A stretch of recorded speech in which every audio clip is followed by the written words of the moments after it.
Assalamualaikum warahmatullahi wabarakatuh. Salam hormat untuk semua. Kami mau membahas tentang siksa kubur dan merasa tersiksa karena alam kubur. Ya, ini permintaan subscriber sudah berapa, dari WA, dari komen, ya kami bahas bersama-sama. Setiap manusia punya guru sejati, artinya punya tuntunan masing-masing. Diperluas setiap Al-Quran, ya baik Al-Quranul Qadim atau Al-Quranul Karim, itu maknanya sampai 7 lapis. Al-Quranul Qadim itu alam semesta ini semua seisinya 7 lapis langit tersirat, ya artinya maknanya itu sampai 7 lapis langit tersirat yang Qadim. Kalau yang Al-Quranul Karim itu maknanya 7 lapis bumi tersurat. Jadi mari kita luaskan ya bersama-sama untuk meluaskan. Ayo kita luaskan dengan pedoman Al-Baqarah 115. Saya sering banget mengulang-ulang ayat ini ya, 115. Mohon diluaskan, jangan takut meluaskan ilmu, karena jaminannya ayatnya Gusti Allah ya, menghadap kemanapun ya. Ilmunya Gusti Allah sesungguhnya sangat amat luas. Mari kita pahami. Surat Ghafir ayat 46. Ini sebenarnya masih ada ayat lagi karena nggak cukup. Ya ini saya ambil dalil surat Ghafir ayat 16. Ayo kita perluaskan kalimatnya ya. An-naru yu'raduna 'alaiha ghuduwan wa 'ashiyya wa yawma taqumus sa'atu ya. Adkhilu ala fir'auna asyaddal 'adzab. Barangkali tulisan kami ada yang keliru, ada yang kurang, ada yang salah. Ayo kita perluaskan. Mungkin tulisan kami salah, itu Gusti Allah sengaja agar para subscriber itu bangun, berpikir, nggak monoton terhadap ucapan kami. Tapi ayo masing-masing kita perluaskan maknanya.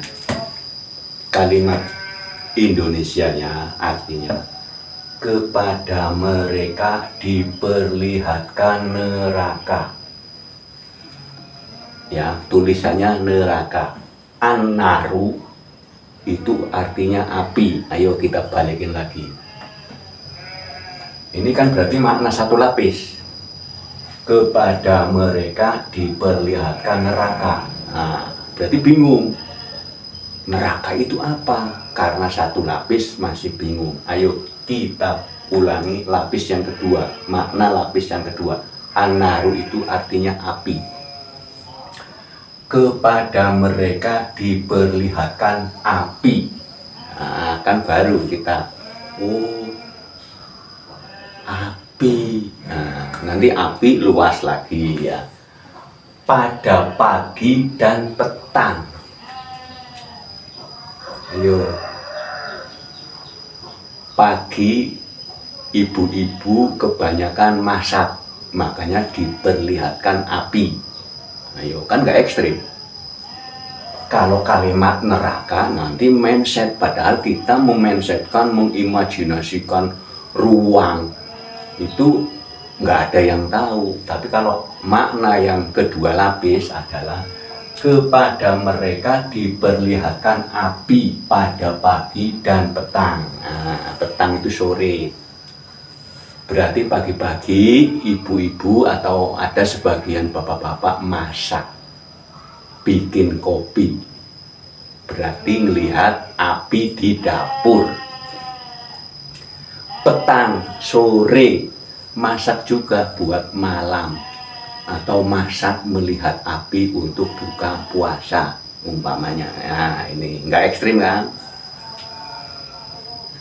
Dan pada hari terjadinya kiamat, nah ini kiamat mindsetnya jangan hancurnya bumi ini, jangan. Wa yauma taqumus saah. Nah, kita lihat ini tulisannya. Dan hari berdirinya waktu. Ya. Kiamat itu artinya berdiri, berdirinya waktu, berdirinya keagungan, berdirinya kebenaran. Makanya kalau kebenarannya Gusti Allah sudah masuk didirikan di dalam diri kita, itu goncang antara iya dan tidak, bergejolak. Bergejolak yang saya katakan, saya sampaikan video yang sebelumnya, saya menyampaikan usolli dan sholat itu berbeda. Itu kan bergejolak, masa iya sih? Terus ada video yang berjudul sholawat itu bukan mendoakan Nabi agar selamat. Bergejolak, masa iya sih? Sholawat adalah salam hormat. Itu judulnya video yang berjudul intuisi, ya. Konsep, intuisi, kalam, kalam, intuisi, konsep. Itu 2 minggu yang lalu. Ya, mohon, kami sudah mengupload 190 lebih video. Mohon bagi yang kurang jelas, mohon dicek beranda Janggiri Channel. Itu sudah banyak. Kadang-kadang pertanyaan para subscriber itu sudah ada videonya, sudah lama.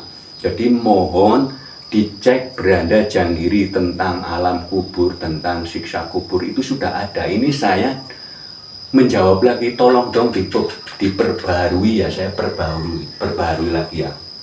Jadi kalau mengatakan kiamat, jangan berpikir, berimajinasi hancurnya alam, jangan.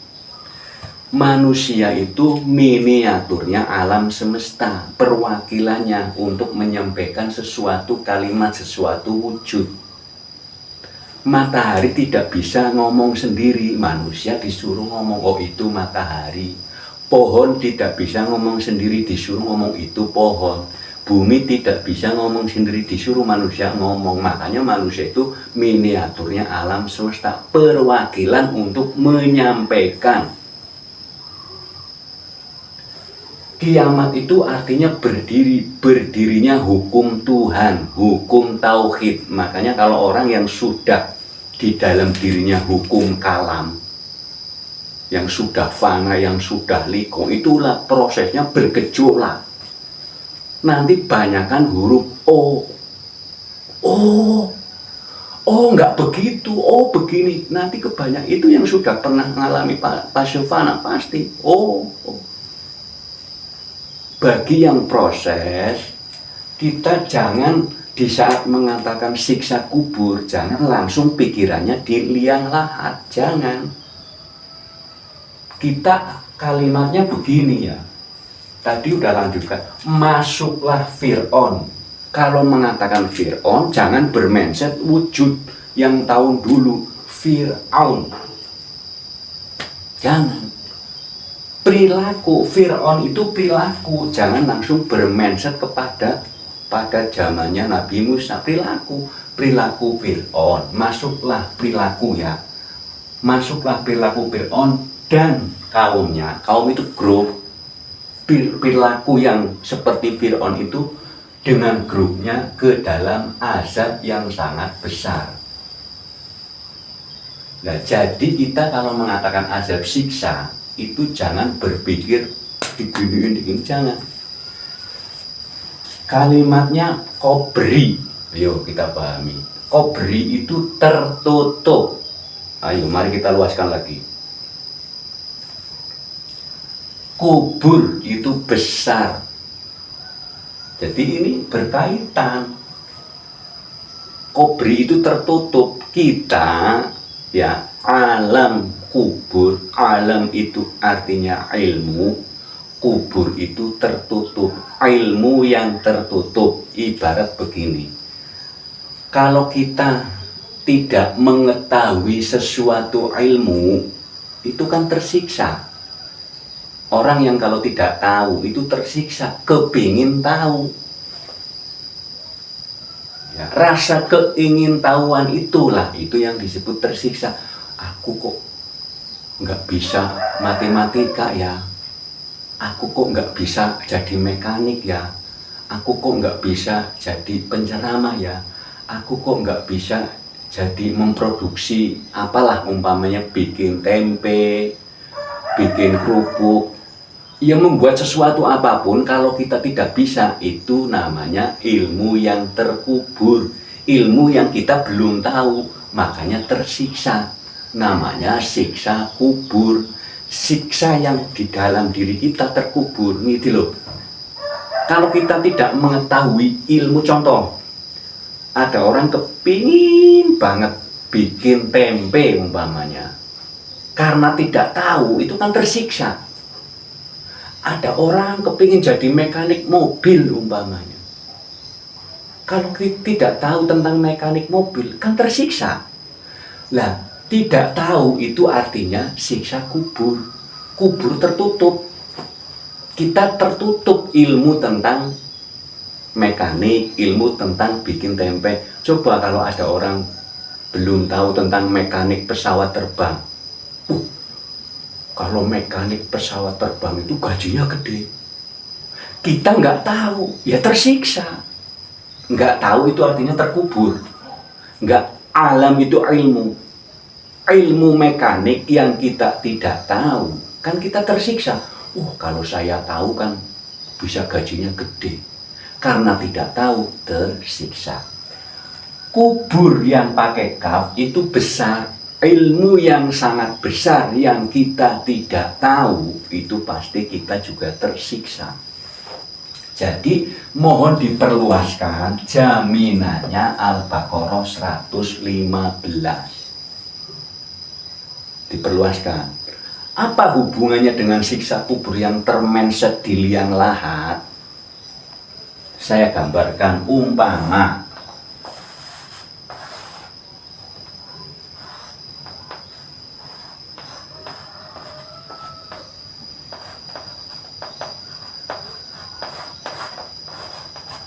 ini makam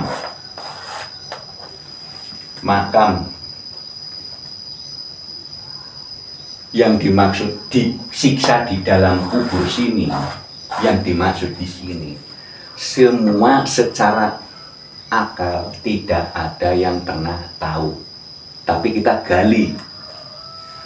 Kalau benar Gusti Allah menyiksa di liang lahat ini,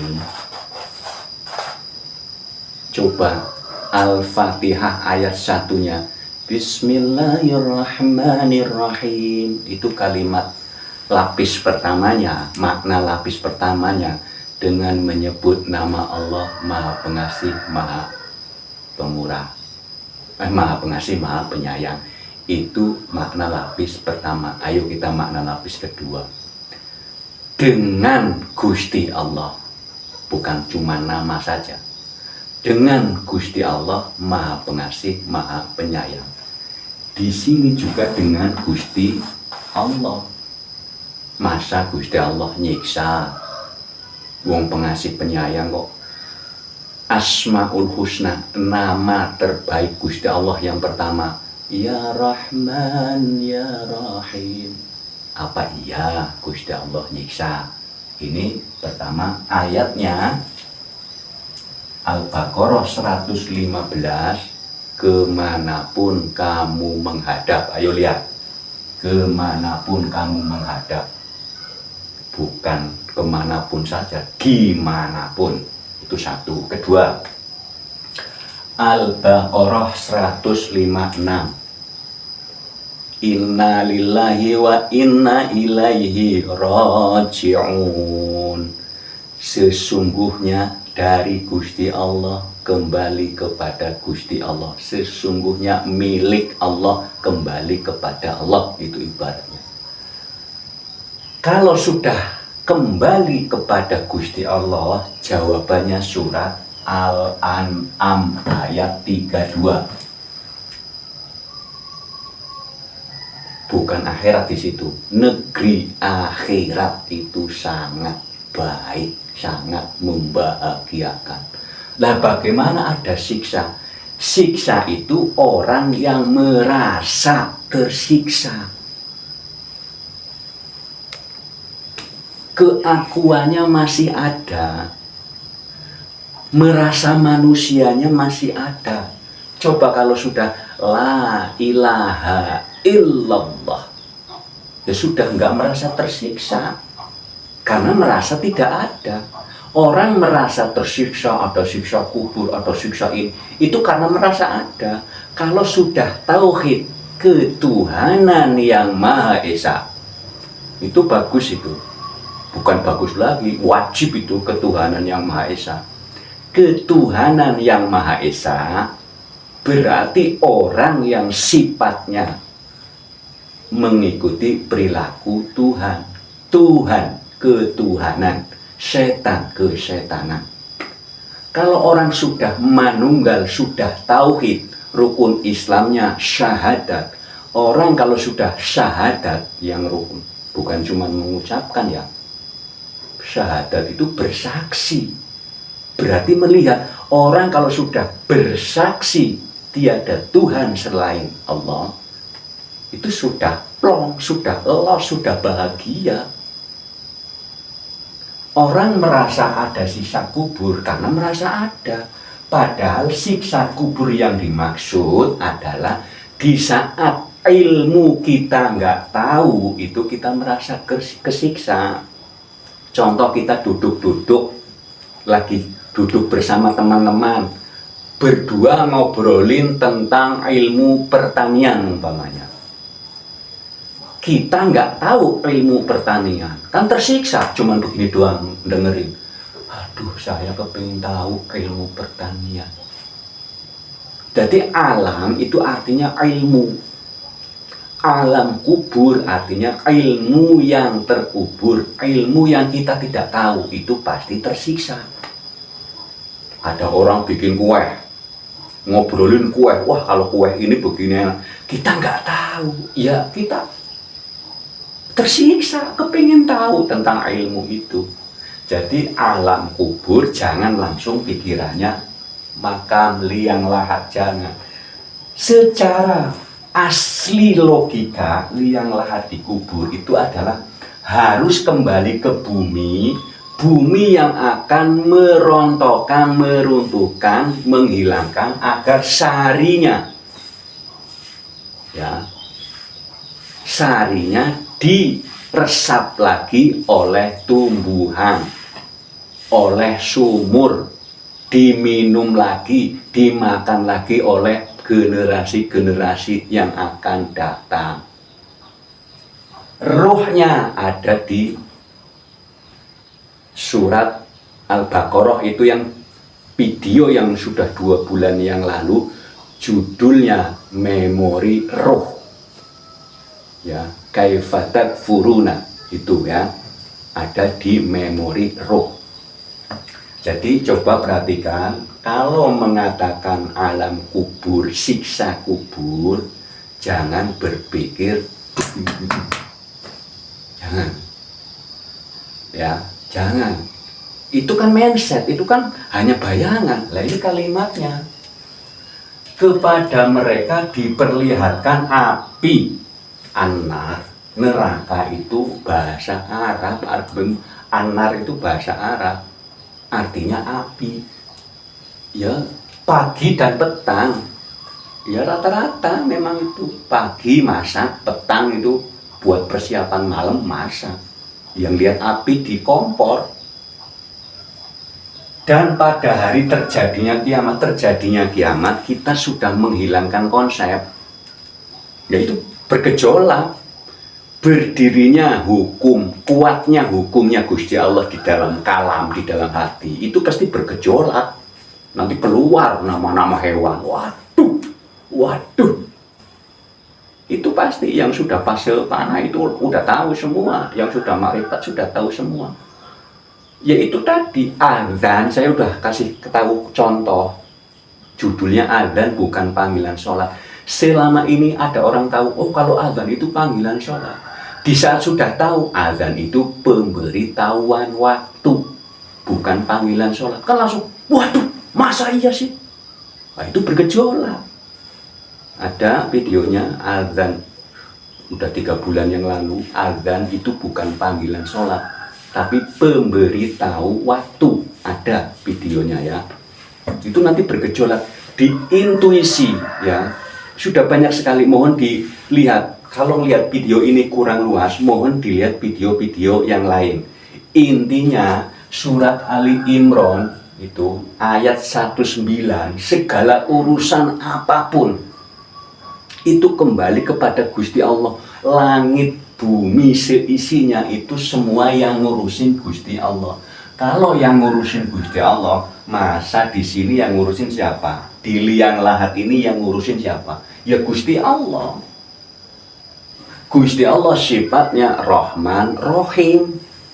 Makanya para nabi itu ajarannya pengasih, penyayang, ajaran kasih sayang, ajaran welas asih.